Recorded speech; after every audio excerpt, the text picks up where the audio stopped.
Hello and welcome back. I am Vandana and we are learning GK of Class 8. This is EduRise series by Amit Publishing House and here is the book Knowledge Navigator, Your GK Journey.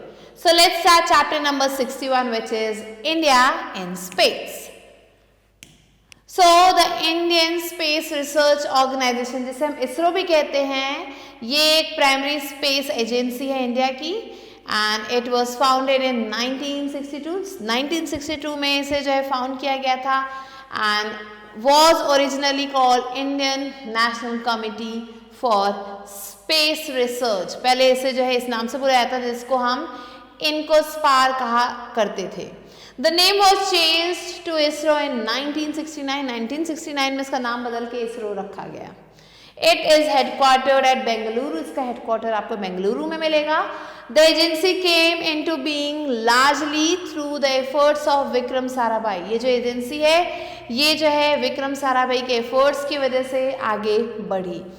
Another eminent scientist was U.R. Rao और जो दूसरे eminent scientist थे वो थे U.R. Rao. Under his guidance many satellites were successfully launched और इनके guidance में ही बहुत सारी satellites launch हुई थी. He was awarded the Padma Vibhushan in 2017 और 2017 में इन्हें पद्म विभूषण मिला था.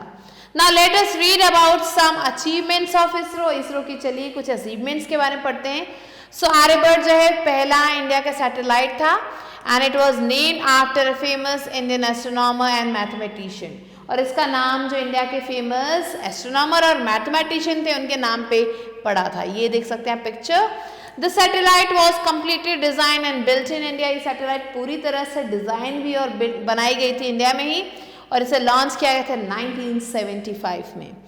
रोहिणी RS-1 ये क्या था? ये पहला सैटेलाइट था to be placed in orbit by an indigenously made satellite vehicle.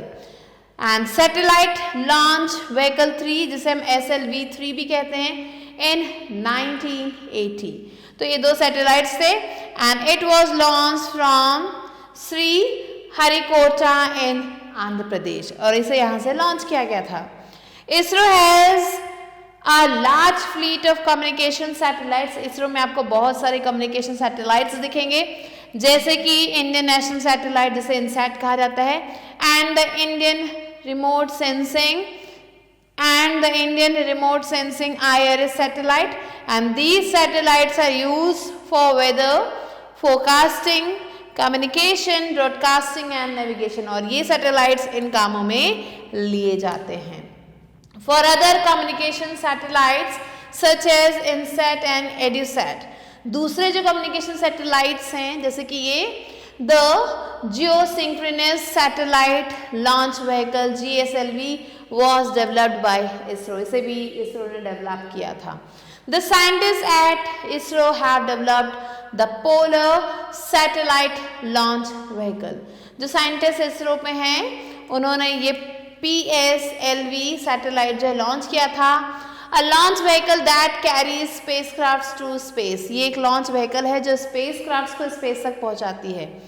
PSLV has launched satellites for various missions. इसने क्या किया है? बहुत सारे सैटेलाइट्स को लॉन्च किया अलग अलग मिशंस के लिए जैसे कि चंद्रयान हो गया या फिर मंगलयान हो गया.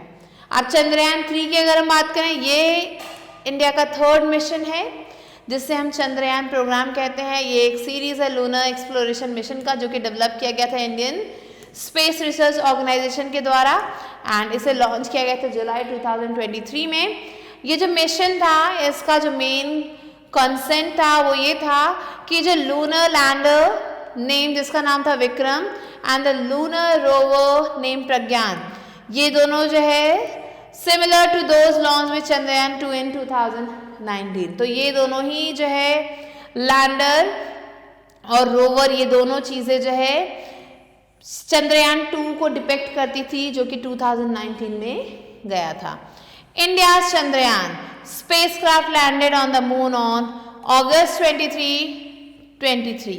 So इंडिया का ये जो चंद्रयान स्पेसक्राफ्ट था ये मून पे लैंड किया इसने 23 अगस्त 2023 को 18:03 and the lander Vikram touch down near the lunar south pole, और जो लैंडर था विक्रम वो साउथ पोल तक पहुंच गया था। ये वो रीजन था that had never been explored before, इस जगह पे कभी भी चीजें एक्सप्लोर करने के लिए नहीं पहुंची, तो वहां पे ये हमारा गया। Next, Mangalyaan also known as the Mars orbiter mission, जिसे हम मार्स ऑर्बिटर मिशन मॉम कहते हैं। ये क्या है, इंडिया का फर्स्ट इंटरप्लैनेटरी मिशन है, इंडिया का पहला इंटरप्लैनेटरी मिशन है। And the aim is to study the surface features of Mars, और इसका जो मेन एम है वो मार्स के फीचर्स को पढ़ने का है। It will also search for methane, a key factor in determining if life is possible on the planet. ये क्या करेगा, ये मीथेन को भी सर्च करेगा, जो कि ये डिटरमाइन करता है कि लाइफ वहां पे पॉसिबल है या फिर नहीं। ISRO is the fourth space agency to reach Mars, ISRO जो है चौथी स्पेस एजेंसी है जो मार्स तक पहुंची है। और India is the first nation in the world to successfully send a spacecraft to Mars on its first attempt, और इंडिया वो पहली कंट्री बनी थी जो पहली बार में जिसने मार्स तक अपना स्पेसक्राफ्ट भेज दिया था। This showed now read schedule after 2022.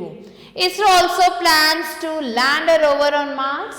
ISRO का मिशन है कि एक रोवर मार्स तक भेजें। And in 2016 ISRO tested a reusable launch vehicle. So 2016 में इसरो ने एक रीयूजेबल लॉन्च व्हीकल को टेस्ट किया था। Such a vehicle is capable of carrying a spacecraft into orbit. ये जो व्हीकल है ये स्पेसक्राफ्ट को ऑर्बिट तक पहुंचाता है and returning to the earth surface, और फिर वापस अर्थ के सरफेस तक ले आता है। Aditya L1 will be India's first mission to study the outermost region of the sun. Aditya L1 की तैयारी है जो कि इंडिया का पहला मिशन होगा जो कि आउटर रीजन को रीड करेगा सन के। And ISRO will carry out the mission by 2024. India is the fourth country to successfully land on the moon and the first to do so near the lunar south pole. So India जो fourth country है जो moon के इस mission तक पहुंची है और पहली कंट्री बनी है जिसने लूनर साउथ पोल को एक्सप्लोर किया है। Dr. APJ Abdul Kalam and his team designed India's first rocket SLV-3 that launched a satellite to orbit the Earth. So Dr. Abdul Kalam और उनकी टीम ने मिलकर इंडिया का पहला रॉकेट बनाया था जिसका नाम था SLV-3 जो कि लॉन्च किया गया था अर्थ को ऑर्बिट करने के लिए। TK Anuradha is a communications specialist and her team designs communication satellites and send them into space. तो ये कम्युनिकेशन स्पेशलिस्ट है, ये कम्युनिकेशन सैटेलाइट्स को बनाती हैं अपनी टीम के साथ और उन्हें स्पेस में भेजती हैं। So this is all for today. I hope you understood it. I'll be meeting you soon with a new video and a new chapter. Till then, stay tuned and thanks for watching.